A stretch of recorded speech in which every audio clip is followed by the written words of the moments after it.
Mariana Fernanda Guiñez Cruz y hablaremos sobre los trastornos del lenguaje. ¿Qué es un trastorno del lenguaje?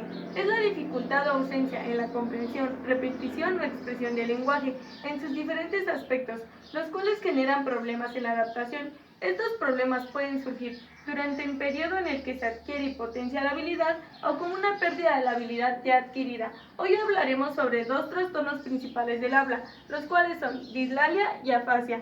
Dislalia hace referencia a la dificultad o anormalidad del habla. Es un trastorno de la articulación de uno o varios fonemas.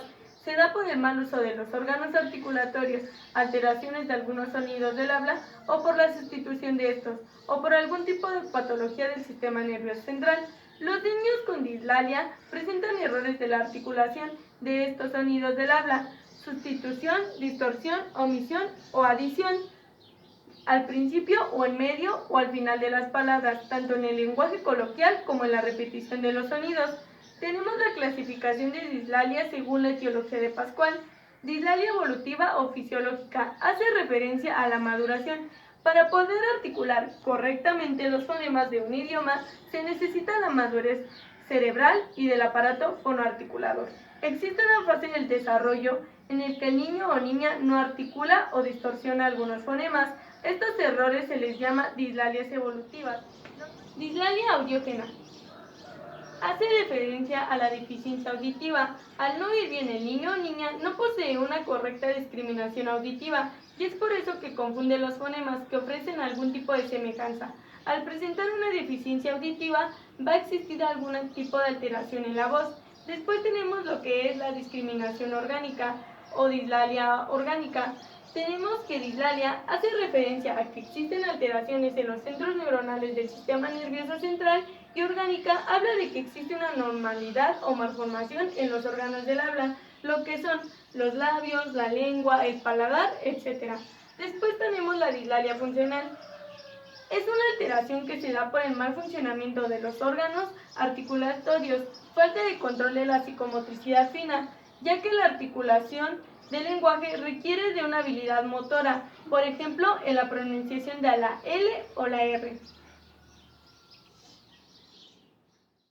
Afasia. Afasia es un trastorno del lenguaje que se caracteriza por la incapacidad o dificultad de comunicarse mediante el habla, escritura o mímica.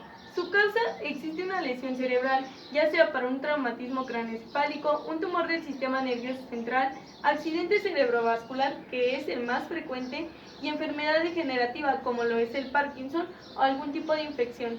Tenemos dos tipos de afasia. Tenemos la afasia de Broca. La afasia de Broca va a predominar el déficit en los aspectos motores del lenguaje y de la escritura, acompañado también de agramatismo. Agramatismo es la dificultad la dificultad que tiene la persona en la construcción de frases. Tenemos lo que es la afasia transcortical. Existe un déficit en la producción del habla, en especial a la hora de iniciar el discurso, ya sea en la espontaneidad o a la hora de la organización de este.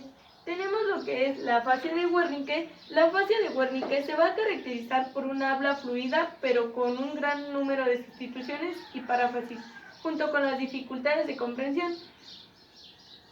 La 4 es afasia de conducción. La afasia de conducción va a presentar problemas en la selección de palabras al hablar. La 5 es la afasia global. Es un trastorno del habla severo, incluyendo problemas de fluidez y comprensión.